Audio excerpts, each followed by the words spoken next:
Thursday morning. Nice to have you along. Later on after the 10 o'clock news, professional bowler Tom Smallwood will be with us back from a big USBC tournament in Reno where he did very well. At 11 o'clock this morning, Kevin LeDuc from Midland will be along to talk about River Days. But for this hour, it's the one I look forward to every month or two, and with the man who I consider to be the leading voice in the outdoor lifestyle world. You hear him on the weekends, Saturday and Sunday, here on WSGW, as well as 30 or 31 other radio stations in the state of Michigan. And he is Mike Avery, better known as the Big Guy. Big Guy. Good morning, Art. Morning, Mike. Nice to have you with us. Oh, it's a beautiful day out there. It must be a fishing day. Actually, I'm going fishing later this afternoon. Mike, of course, you've been at this how long now in the outdoor news world? It's got to be 40 years. Well, this is my 45th year in broadcasting. 45th, yeah. But the first few years were not outdoors. They were hardcore news, right. Yeah. So I ask this every time only because it fascinates me how things change over years. With the departure of MUCC, has anyone picked up the gamut and talked about outdoors? There is a group out there now called the Michigan Anglers Consortium, right, that I think is going to do a very good job. And there's actually another group that I'm very excited about that they're making their announcement next Wednesday on my show as we record the show. I'm sworn to secrecy. A group of younger people who are using some interesting technologies to try to accomplish what MUCC was doing. MUCC was trying to be a voice for hunters, anglers, shooters, and trappers. Everybody, yeah. For the DNR, to the DNR, to the NRC, and to the legislature. This new group is going to try to do the same thing. And I'm cautiously optimistic about it. Yeah, good. Okay. Why do we need a DNR and an NRC? I don't think we need an NRC. All right. Moving right along. I think the NRC lately, well, there's two ways to answer this. I'm absolutely disgusted is a very strong word, so I'm not disgusted, but extremely disappointed with our Natural Resources Commission lately. The question is, though, if we don't have an NRC to oversee our state, our DNR, then do we let the governor do it? I don't want to do that. Do we let the legislature do it? I don't want to do that. Do we let the DNR run themselves? Possibly, but there's so much mistrust for the DNR these days, I don't think that's viable either. Yeah, but how can you have a mistrusted agency like the DNR overseen by a mistrusted agency like the NRC? I know it. And remember, the NRC is 7 political appointees. They're all political, and so many of them have nothing to do with the outdoors. Yeah. I just shake my head sometimes at the way government operates or doesn't operate. I don't know. By the way, you at home, if you have any questions about anything outdoor, hunting, fishing, lifestyle, give us a call, 989-752-6111. This is the one time that Mike can actually do on the radio what he's always wanted, and that's answer your questions directly. He does, of course, his podcasts and does take questions on the podcast, but it's kind of fun interacting directly. It is. I'm very jealous of you, the fact that you get to sit here every day and interact directly with your listeners, and it's real time, and it's all right. It seems like a lot of fun. Your show, I'll be gone. No. I've known Mike a long, long time, and he's one of the ultimate professionals in the business. So let's talk about a number of things that have been out there. I've asked you this one before, too, because it's been in the news. The fishing compacts with commercial fishermen. Where are we? Any change, any movement? House Bill 5801, House Bill 5802, which would allow commercial fishermen access to our sport fisheries, including Saginaw Bay walleye. There are 11 commercial fishing operations in our state. There are hundreds of thousands, if not millions, of sport fishermen. So I am vehemently and adamantly against this concept. It doesn't look like 5801 and 5802 are going to pass. If they don't, they're going to come back up again, though, because the commercial anglers and their friends in the restaurant business are very highly organized, and they have a lot of friends in Lansing. And their contention is, look, we have a lot of people in our state who don't have access to these fish because they're not sport anglers. So we just want to provide these fish in restaurants for those people. And that is, if you look at it just from that perspective, that carries some weight. So they're going to keep coming back and coming back and coming back. You say there's 11 of them. What are their restrictions now? Where can they fish? Only in the big lakes, or? It varies across this, the different parts of the Great Lakes. But for example, they cannot take Saginaw Bay walleye.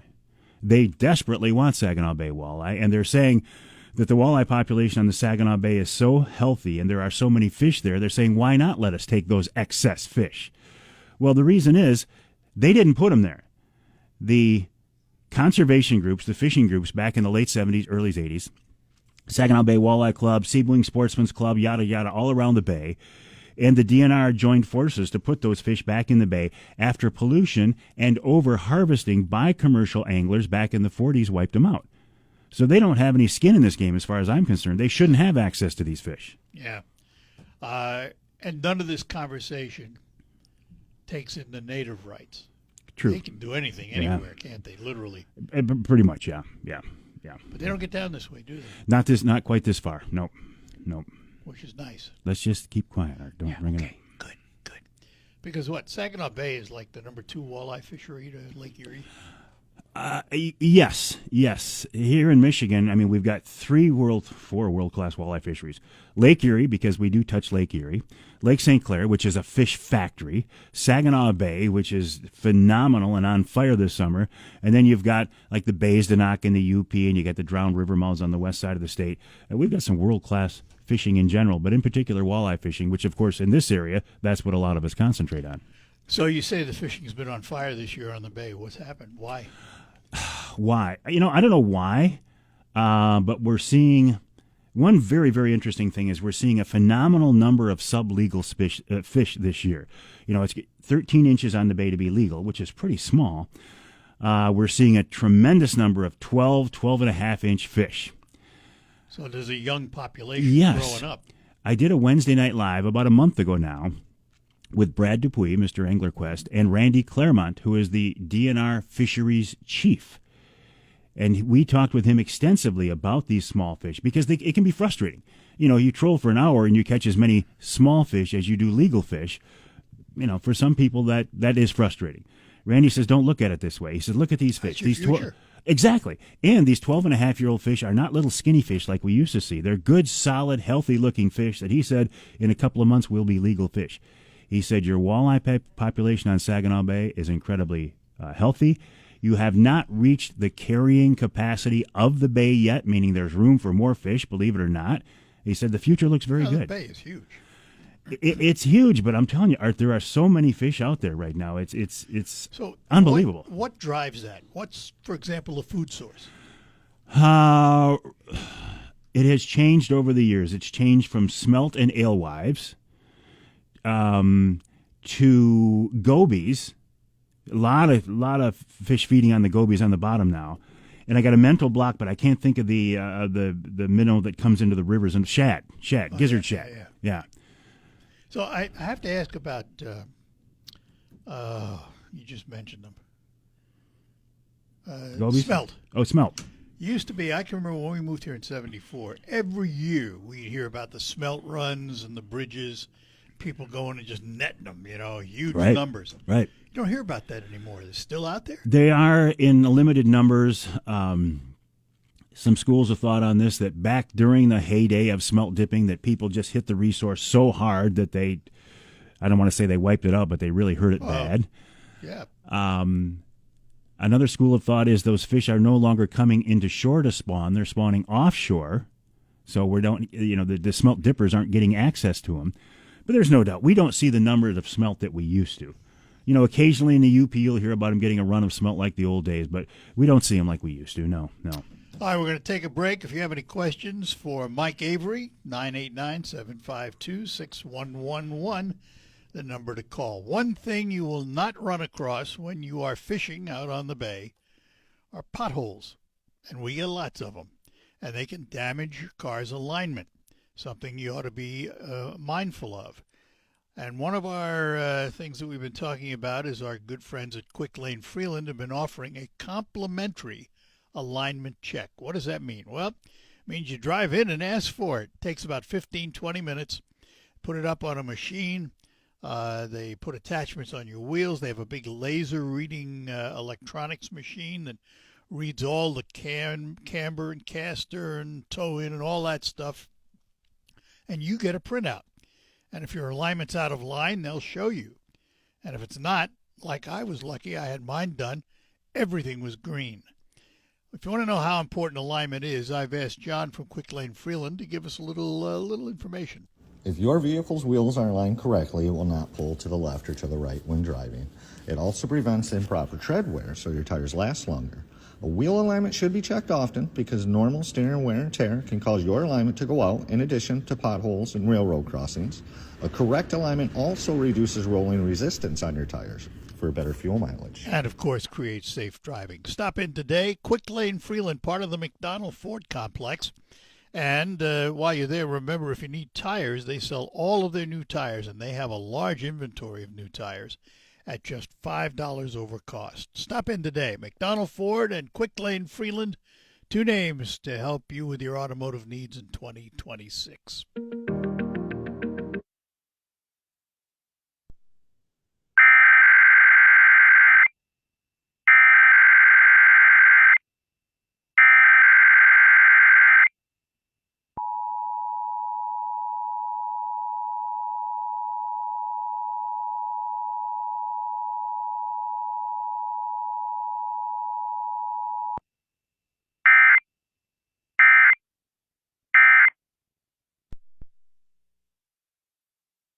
This is a test of the emergency. All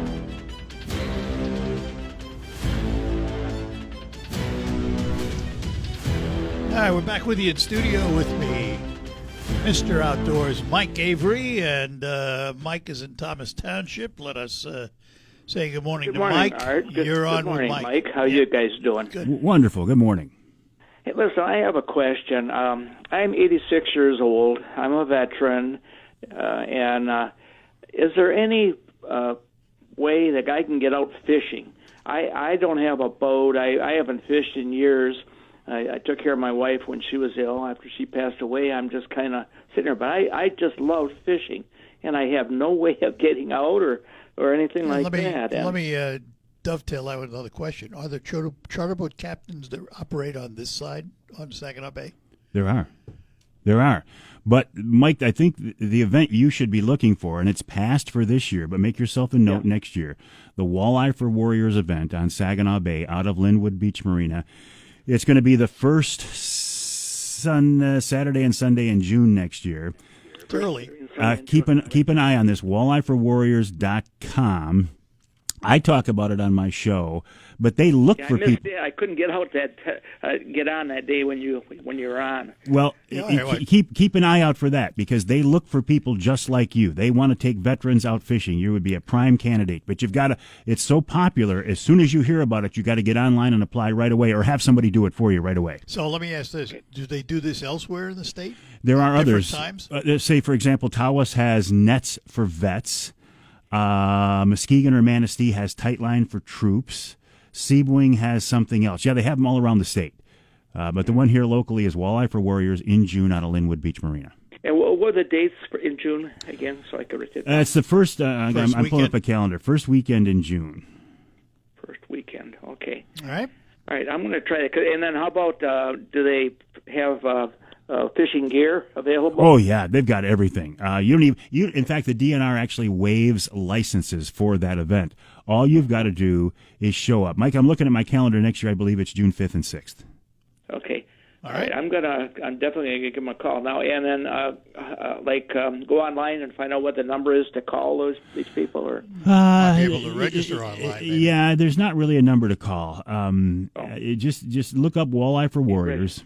Okay. And all the information will be there. But they will open that up probably 6 weeks ahead of time, so the middle of April-ish. Start looking real close. All right. Okay. There you go. Thank you very much. I really appreciate it. You guys have a great day. Yeah, good luck. Good day for fishing. Beautiful. Bye-bye now. Okay. Bye now.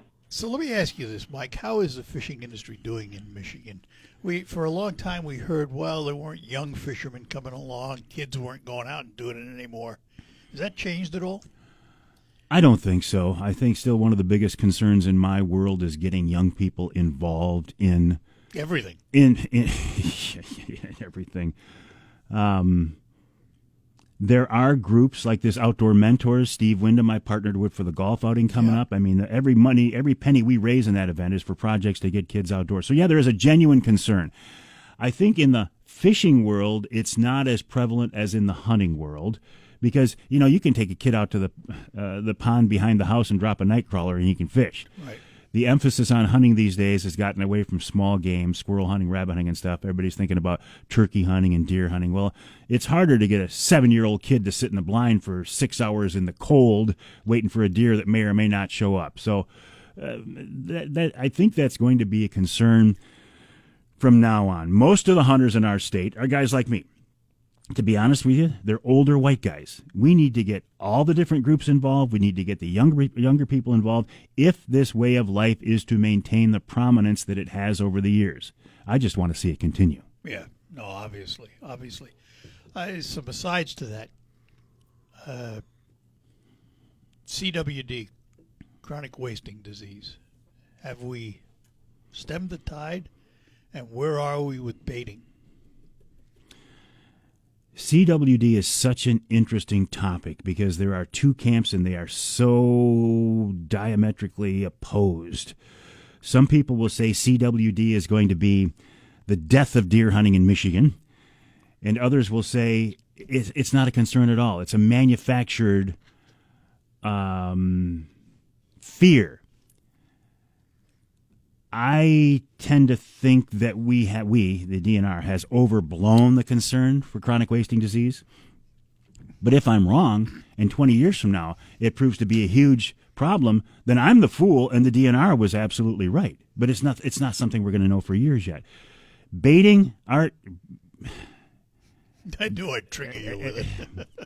Baiting, well, this NRC meetings last spring when they went to the $1 rule and all this other yada, yada, yada stuff, baiting was supposed to be on the agenda. They were going to bring it up.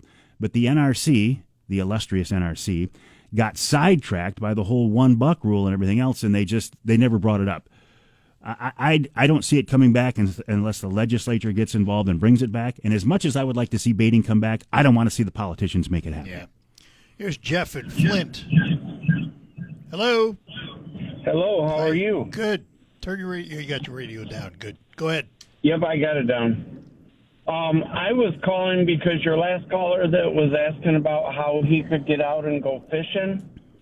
Yeah. I have been taking fishing for walleye several times, and there's a wonderful group called American Sportsmen for Veterans, and they take you out for free. You're not allowed to even tip them. I went out with them. They took me fishing. They cleaned my fish. How do you contact them? Is that Glenn Venner's group? Glenn Venner, yeah. Glenn Venner. Thank you for bringing it up. I know Glenn very well. Completely forgot about that. Yeah. Again, I would encourage Mike. He's going to have to go online or have somebody do a search for American Sportsmen for Veterans. Glenn Venner is a top quality guy, real nice guy who does exactly what you're talking about. I appreciate that so very much. Yes. I just fished with him with the Taw West Bay Vets with Net. Yeah. Or Vets and Net. Yeah. The other one is Outdoor Driven, which is out of Bay City. His name is Corey. Corey Phillips. On his boat the second day, yes. Yeah, I've taken Corey out and taught him how to fish before, by the way. Corey, if you're listening, just keep that in mind. Well, he took two of us vets on Saturday, and we caught 11 walleye, and the waves weren't that good. But I know, I saw video. He sent me video last night of what you guys were looking at on the way back in, 4 and 5 footers. No, thank you. Ooh. The guy who is actually in charge of Outdoor Driven, Corey is his right-hand man, but Andrew Cumptus, who, Art, you have had a conversation with before, he is the guy who has spearheaded that. So, yes, another great option. Thank you for that reminder as well. I appreciate that. And I know Glenn Venner, if he has somebody schedule and they cancel, he'll put it on Facebook. Hey, first veteran to contact me, you'll go again. All right. Very good. Yeah, That's thank an you for that. option all year round. Yes. Jeff, we Thanks. appreciate the information, Jeff. Thank you. Thanks Yep, for your service, you. too. Bye-bye. Yep, thank you. Yep. Bye. Jeff and Flint, we thank him very much. Mike Avery with us, 989-752-6111. More coming up. Gotta go. And we're back with you here on WSGW, the Art Lawyer Show, in studio with me, Mike Avery. You hear him weekends, Saturdays and Sundays on WSGW with the Outdoor Magazine. And he knows that I never like to bring up sore subjects, never like to get him riled up. How's the wolf population? Oh, you ought to see his face. Yeah, it's been really good talking to you, but I got to go now. Well, I'm assuming you mean the wolf population in the UP, because oftentimes I hear about all the wolves down here by us. Which we don't see. Which they're not, okay? Right. They're not. We have bears around here, but we don't have wolves. It is, I don't want to say it's out of control in certain parts of the Upper Peninsula, but it really needs to go ahead be, and say it. it needs to be controlled. We need to have a wolf hunt in the UP, if for nothing more than to remind those critters that they are not at the top of the food chain. For example, in Ontario, where I bear hunt and where I have hunted for wolves, if a wolf sees you, hears you, smells you, or thinks you're there, or have been there, he's gone. Yeah. In the UP, since they're not hunted by anything, including man, they have less fear of man, and they're known to attack cattle. They are known to attack dogs. A lot of the dog hunters, the hound hunters and the upland bird hunters, won't even take their dogs into the UP anymore for fear of what could happen.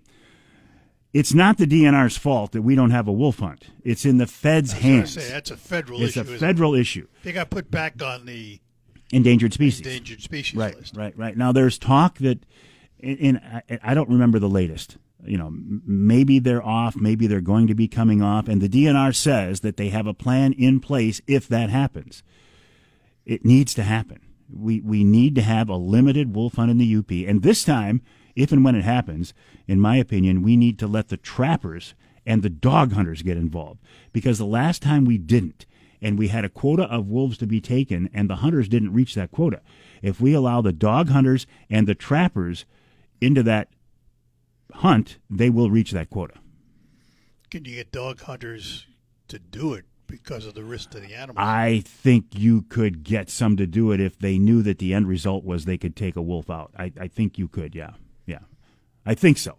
I think so. When do we find out if the feds are going to release it? I don't know, Art. You hear rumors of such, and then it gets shot down by the antis again. So I don't. I think eventually it'll happen. I don't see it happening right away. Yeah. Another sore subject with Mike. How'd you do at the Michigan Hunt this year on the... I am so mad at the DNR right now. The DNR does a lot of good things, but they have really screwed up in these drawings. I was supposed to get a bear tag this year. Yeah. I didn't get one. Yeah. I was never going to get an elk tag because nobody does. And I didn't get an elk tag. That I'm not too concerned about. But that whole bear hunt thing, Art, it's really sticking in my craw. And I figured, okay. Well, isn't there a hunt that gives you one tag and everything? Just The Pure Michigan hunt. Pure That's Michigan hunt. how I'm going to get my elk tag, if I ever get it. I had a system, I thought I had a system, where I could apply and every other year get a Michigan bear tag for the UP for the third season, with just 2 points. Well, last year they changed the system, making it more restrictive, so now it's 3 points in most parts of the UP to get that first tag. So I'm going to do an end run. How do you get a point? You apply. It costs you $5 to apply, and then you either get a tag that you have to pay more money for, or you get the point. So this year I'm just going to go back to Ontario in mid-August and bear hunt there while I wait to get my Michigan bear tag next year. But they really screwed up, Art. I know. I'm not happy about it. Can tell. Unhappy enough that we need to take a break so we can cool down, come back with other topics. And again, lines are open for you if you have any questions, 989-752-6111. At Crystal Clear Hearing in Sac. All right, we're back with you on the Art Lewis Show with Mike Avery. A couple of calls standing by. Bruce is up first, and Bruce, no. Bruce, are you there? Yes, I am. All right. Yes, I am. Good morning. Good morning. I just wanted to get Mike's opinion on something. I'm a bird hunter. I run Brittany's, and I'm always very concerned when I'm out running my dog that they're going to get caught in a trapper's trap. Dogs are killed every year when they get caught in traps. And I just wanted his opinion on a suggestion I was thinking of, and that is that, like there's a hunter's orange for people who are deer hunting or whatever, what do you think of the idea of requiring trappers to, like, hang an orange flag 6 foot off the ground wherever they lay a trap, so that bird hunters or other people with dogs could stay away from those areas? And if you think that's a good idea, how would I go about suggesting that to the government? I think this is a very interesting suggestion. Do you know of dogs that have been caught in traps? Yes, well, not personally, but I get a Pheasants Forever magazine, I get Gun Dog magazine, and I read articles about dogs who have been killed in traps, yes. Okay. That's interesting. I wasn't aware of that. I'm a big fan of trapping. I think those folks do a wonderful job in keeping control of predators. Well, in the old days, I would have said, well, go to MUCC and get those folks to see if they can't get the ball rolling. I'm going to say, hang tight. Wait for about a week until we make an announcement on the show, my show, next week about this new group that is trying to replace MUCC. I think they might be a good option for getting the ball on something like this rolling. If you as an individual go to the NRC, maybe. If you go to the DNR, maybe. If you go to legislature, maybe. It's a tough road. There was a guy who got spearfishing passed in Michigan a couple of years ago. He knows how tough that is. He just about dedicated his life for 3 years to make it happen. It can happen, but it's not easy without help. So stand by for a couple of weeks. All right. Okay. Thank you very much. And we move on to Brent in Bay City. Brent, good morning. You're on with the big guy. Good morning, fellas. How you doing? Art, Mike? Good. Hey, good morning, Brent. Good.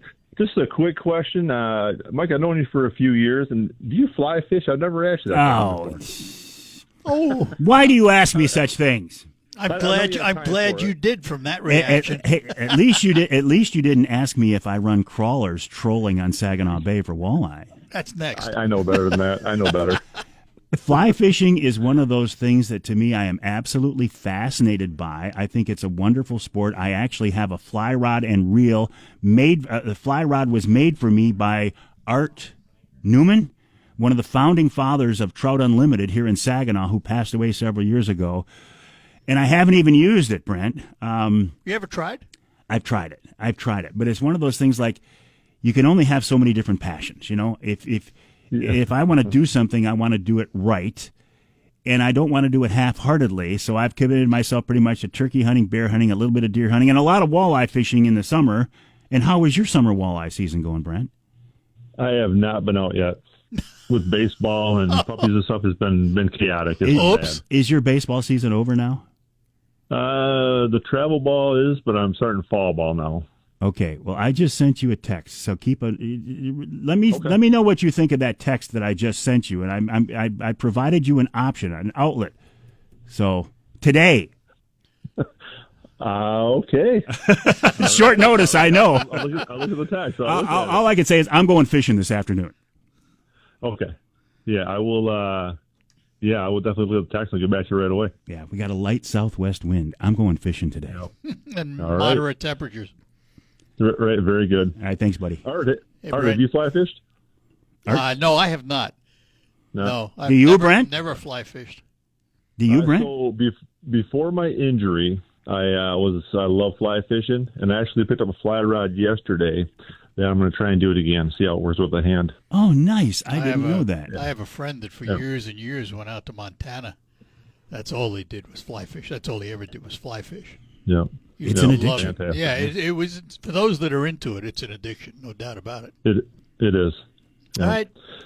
All right, thanks, guys. Brent, Hey, thanks good luck for on calling. that. Take care. Yep, Bye-bye thanks, now. Appreciate it. Talk to you guys. Yep. Bye. Bye-bye. That's about all the time we have for calls today, but let's further irritate Mike and move on to the crawler story. You don't use crawlers, do you? I don't. And it's not that I have anything against crawlers. I just I don't like trolling that slow. Night crawlers can be extraordinarily effective. I mean, guys go out with crawlers and they pound the fish. But you have to really creep. You got to troll along at 1 mile an hour, and I just don't feel like I'm covering enough water. I want to be going 2.5 miles an hour using crankbaits and or spoons, and that's just the way I like to fish. And over the years, the whole crawler thing has turned into kind of a joke between me and the crawler people. It's a good-hearted joke between fellow anglers. They give me grief as being an elitist, and I give them grief as being a crawler troller. And we love each other, and they catch fish and I catch fish, and it's just a good-natured joke between us. So when you go out, how many boards do you typically put out? When I go out this afternoon, if I have enough guys on the boat, I'll be running 12. 12 boards? 12 boards. Well, 10 boards and 2 jet divers and spoons. A jet diver is a device that takes your bait down to a given depth. I will run 2 of those off the back corner of the Angler Quest, and I will run 5 boards on each side. How many people fishing? Well, I better have at least 12. I better have at least 4 to run 12 rods. 4 run 12. Yeah. That's what I thought. There is a limit per person. There is a 3-rod limit, which is arbitrary and unnecessary, and if I ever get serious about it, I'm going to continue to push that. That should be eliminated.